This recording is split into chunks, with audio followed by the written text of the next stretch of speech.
Now that Pepper Ann and Milo are so obviously a couple, I'm strangely interested in him. What does that say about me?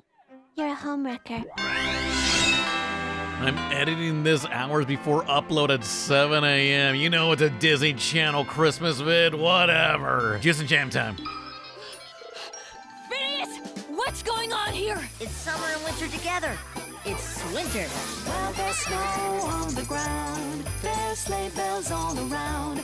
Guess who stupidly watched and wrote about an episode that has snow but zero holiday spirit? Me, stupid. It's the Phineas and Ferb Swinter episode. Yeah, there's a different episode that actually has a holiday special, but I already wrote the script. Anyway, it's a hot summer and the boys want winter. Swinter.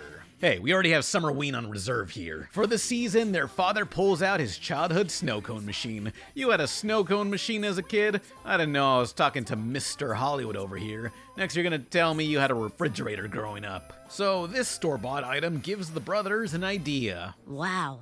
Snow in July. That's it! I know what we're gonna do today! What are we, playing Zero Build? Phineas and Ferb are not gonna construct anything this time. They're just gonna use some crappy CVS Pharmacy Snoopy snow cone machine to make it snow. Where's the passion? I guess there's no passion when you can alter the weather. Eco-terrorism truly is the ultimate Christmas present. 2000. Of course, the duo's older sister, Candace, ain't gonna put up with this. She tries to stop them while also stalking her crush, Jeremy, who... he's hanging out with a new girl? An exchange student? Ain't no one gonna get between her and her man. Candace follows them around until eventually confronting them. Here's where she realizes that exchange student is actually a man. Call me Dee. Nice to meet you. Nice to meet you. D. Oh, thank goodness. We all know Jeremy's straight. For now. Hey, where's Perry? Oh, look out, Perry the Platypus. It's Doofenshmirtz's Fartinator. That wasn't the Fartinator. The morning of the 3rd Street School Christmas pageant was a balmy 78 degrees. Wow, a Christmas special with no snow. You don't see that too often. Growing up in McAllen, Texas, I really relate to this, and glad my experience is shown on screen. It was a balmy 78 degrees. But by that evening, Christmas had truly arrived. Fuck you! Fuck you! Fuck you! Fuck you! School's out forever if you're a dropout. It's Recess, Christmas Miracle on 3rd Street. Usually this show follows kids during recess, but this special is about the teachers fed up with their BS before winter break. Harmless drawing? It's graffiti. I mean, sure, they started with snow, but the next thing you know, they'll switch to spray paint and switchblades. Pretty soon they'll be joining terrorist political cells and threatening the very fiber of the free world with stolen nuclear weapons. I just want to paint funny faces on the windshield. You can erase it. So despite being a direct-to-video film, this is actually several old episodes loosely tied together with an original narrative. Yeah, it's a clip show. 90% of this is a rerun. Combining TV episodes or short films into a movie was what studios loved doing in the 2000s. Moana 2 was a retro throwback to that era. They don't make them like that no more, nor should they. No! Only one of the included episodes is a Christmas episode. The rest are unrelated or even a Thanksgiving story? Get that trash out of here, boy. At least I can also review the episode where the husky, sensitive kid, Mikey, is the last one who believes in Santa. Hey, any of you guys remember the zip code to the North Pole? Ha! Santa's zip code? That's easy. It's all zeros, like you. Whoa, kid, inside voices. You may grow up to be Mo Sizlak, but there's still time to change that. Thanks to that outburst, Mikey starts to doubt Santa, but brushes it off as a ruse. Oh yeah? Well, that's just what they want you to believe. They? Who's they? Isn't it obvious? There's a worldwide conspiracy to hide the truth about Santa's existence. Oh, come on, big guy. Face the facts. Facts? I'll show you facts. Mikey, where are you going? To prove to you guys that Santa's real once and for all. It was at this point where Mikey took the red pill. Bill, a Santa supremacist. There's a war on Christmas, and he's the first child soldier on holy ground. After interrogating several Santas who turned out to be impersonators, Mikey walks home alone. That's where he meets a guy giving him the whole "Christmas is inside you" spiel, this time voiced by James Earl Jones. Oh, you're talking about that jolly fella. Gives out toys. The one they always draw wearing a beard. That's him. Later on, it's implied that guy right there was the real Santa Claus, and of African American descent. If this was made today, haters would call it woke. And is that a trans flag? It's a Christmas miracle! Lahaj, get in here! Well, maybe there's a way you can give him that belief back. Heck, that'd be the greatest Christmas gift of all. Well, I better get inside. It's tapioca night. Merry Christmas, Mikey. Merry Christmas, mister. I'm dreaming of a white Christmas, just like the ones I used to know. Coming. Kim Possible? That's me. Thanks. Merry Christmas. Would be if I didn't have to work. In a very possible Christmas, world-famous secret Asian Kim Possible just wants to spend time with her family, and also her best friend Ron, sitting together on her sofa in her living room. Ron's just here for the Christmas specials. Every Christmas, this couch, that TV, and my favorite cartoon snowman? What do you mean every year on this couch? Where's your family? Go home. God has had it up to here with you, Ron. You being a mooch, he has decided to personally cancel your favorite TV show, Snowman Hank. They canceled Snowman Hank? No! Baby's first TV cancellation. You'll soon learn to grow numb to it. With Ron bummed out, Kim cheers him up with a photo of them together as friends, and just friends, nothing more. Wow! That's the best picture you have together? The moment you gave Ron the Heimlich maneuver after both him and those with power of attorney specifically demanded no one resuscitate him? Are you that cruel? It's a cyber scrapbook. Yeah, it's called a slideshow. Kim don't care as she leaves the room to hang out with her family. You know, something you should do, Ron. We don't see them at all in this episode. While Kim's out, she leaves behind her phone, which sounds off. Kim needs to save the world, but Ron doesn't want her to lose time with her family. So without telling her, he alone, and with his pet mole rat, which does not count as another person, goes to Stop the Bad Guys 2022. You! Whoa! You want a piece of Ron? Ron promptly gets his ass kicked as the lab blows up, leaving both him and the villain, Dr. Draken, stranded in the Arctic.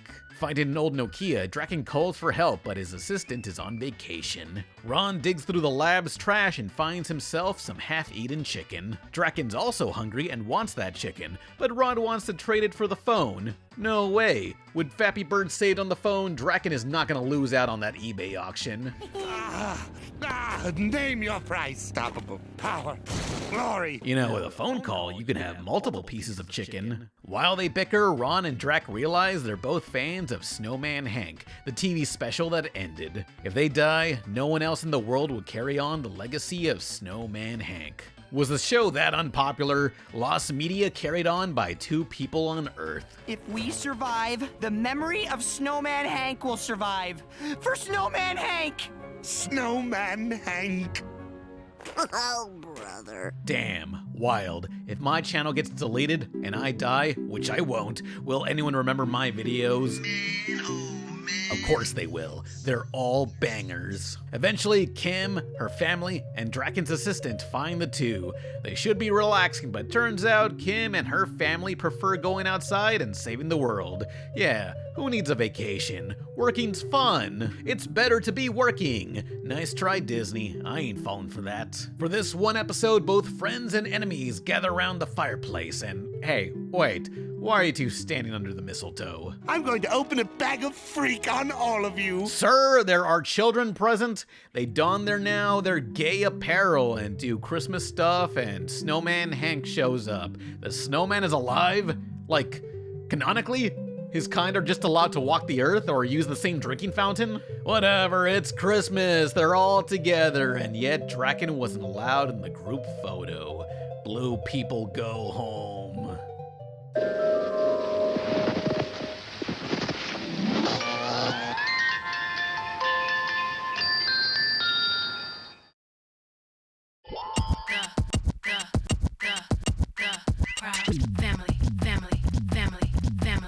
Christmas don't matter, all holidays matter. Happy holidays with the Proud Family's 7 days of Kwanzaa. So here we are at the mall. Look out, lady, there's an exact clone of you from another timeline. Let's avoid that paradox by focusing on the star, Penny Proud, who wants a cell phone for Christmas, which tells you how old this episode is. Back then, teens needed to win 3 primary debates and abstain from all substances simply for the chance at a cell phone. Maybe a cell phone was where they recorded their lines from, because her father Oscar sounds like he recorded from inside a bucket, and I'm not talking about my free throws. Hey, the guy who just left is a construction worker. He hooked up the twins' jungle gym. As they shop, the Prouds bump into a homeless family, to which Oscar insults them. The rest of the Prouds, for some reason, put up with this man as they try to find those homeless people to offer them help and an apology. Except those homeless people disappeared. Where did they go? Obviously not home. One more crack like that, and I'm not helping you with the Roku remote. The Prouds search for the family at a local soup kitchen.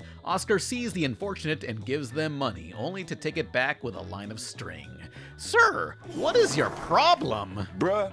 Insane. That bruh was uttered at the timestamp of 420. Smoke up, but only if it's legal in your territory. The Prouds find the family and invite them over for the holidays. Penny even introduces the daughter to her friends, who are all such nice people. Ooh, those jeans are Bombay. Are they Guess? Or guess what? Déjeuner. Penny, why are all your friends and family like this? You go to school around here? I'm homeschooled. Is the teacher hot? How can you be homeschooled without a... Oops! This girl may have had her pants insulted, but her and her family don't believe in consumerism. They believe in Kwanzaa. We celebrate Kwanzaa. Kwa who? Shouldn't you know what that is? Am I allowed to assume that? Trudy! Well, they spend the rest of the runtime learning about Kwanzaa and who this family is. A former construction foreman who lost his job. They spend several days together and go their separate ways after. Coincidentally, Oscar's neighbor needs some construction help. They try to find the family at the shelter only to see they were never there. No documentation, like they never existed. Also strange, there's another family with the same names, same ages, same occupation, same homeless person sign. Stephanie, and you're Joseph and your wife is Margaret. How did you know? Oh my god, this whole time they were white people who are weirdly knowledgeable in black culture. That or it's identity theft. Both equally terrifying. Habari Gani! I thought you were already Gani. Trudy!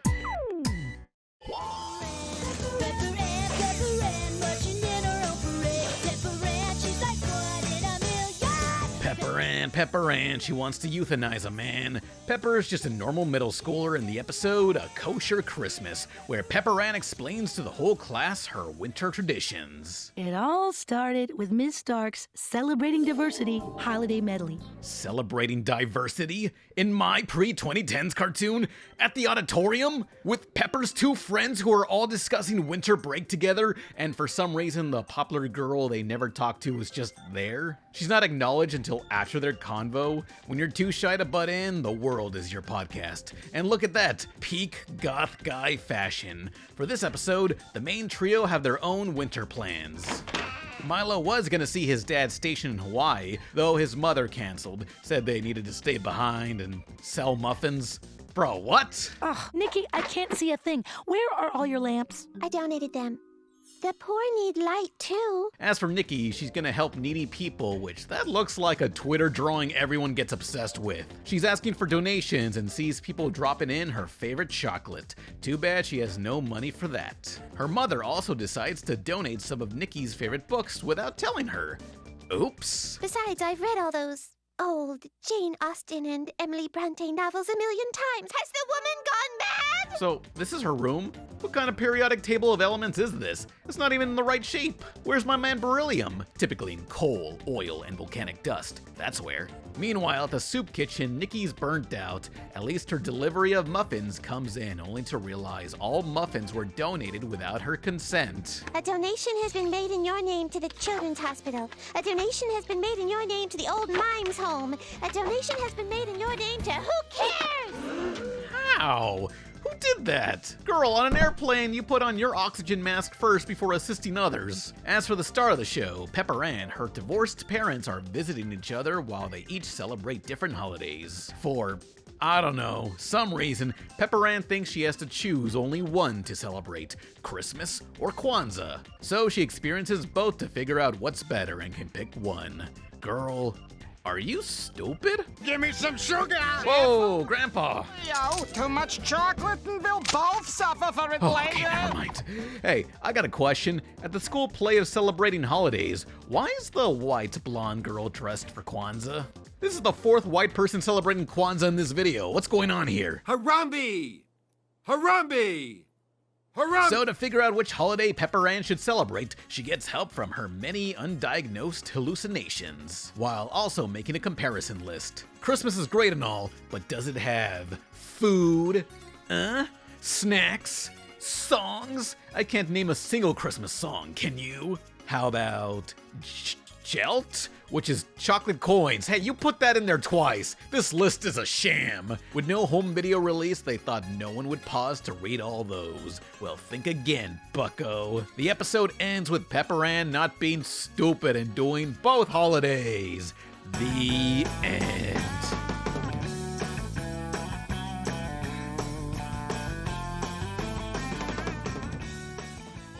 Buzz Lightyear of Star Command!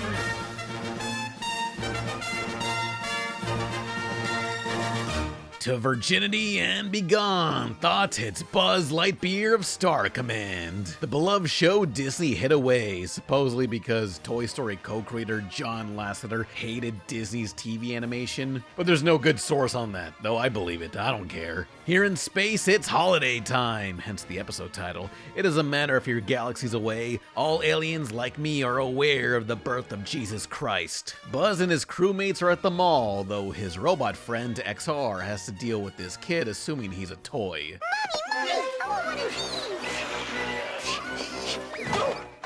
You're part of both a space military organization and a major Disney IP. You're all just toys on both fronts. Buzz is at least having more fun impersonating Santa. What a great idea. Buzz as Santa Claus. They should make 3 of those films, and they're mostly terrible. You're not Santa! Hey, who wants to see me put a hole in the wall with my wrist ray? Good lesson, if a kid don't believe you're Santa, blow up their school. Apparently Buzz has a history of shooting stuff like his own cat with a laser. Look at that kid. I'd torture animals too if I looked like that. Buzz at least grew up to help people, such as the legit actual Santa who was robbed. To deliver toys in one night, he needs a device to stop time that the Emperor Zurg took. Their solution? Equip Buzz with what Santa previously used to deliver toys. So what is it? A sleigh and a reindeer? Nah, that's too much to draw. He uses a jetpack that is somehow resistant to time manipulation.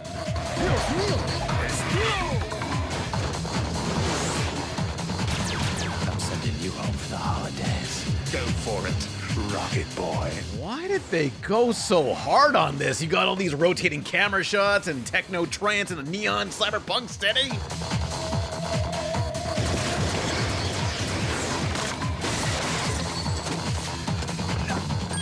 Why did Disney bury this show? The holiday gives me my edge. It keeps me frosty. Oh, he's edging. He's edging. All this builds up to a standoff in front of a neon sign and rim lighting. During the battle, both time manipulation weapons were destroyed. They'll never deliver those toys on time.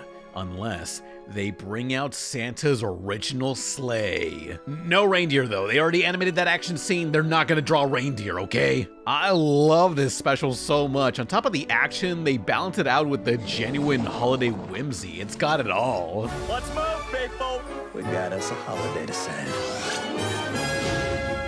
So Christmas is saved, and XR the robot decides to give himself up to that kid at the mall. So, wait, is he just gonna live here or leave him after a day? You get back here and swear your life to that child like most parents who don't pull out. Oh good, I finished editing before uploading. I'm gonna sleep. Happy holidays, everyone. I'm not gonna specify every single one. Don't you want a rematch? Next Friday on an all-new Kim Possible, it's Christmas Eve, and Ron gives Kim the night off. Then who's going to stop Dragon? Me. Uh-oh. Uh-oh. Watch Ron go solo. You want a piece of Ron? On Kim Possible next Friday at 5/4 Central on Disney Channel.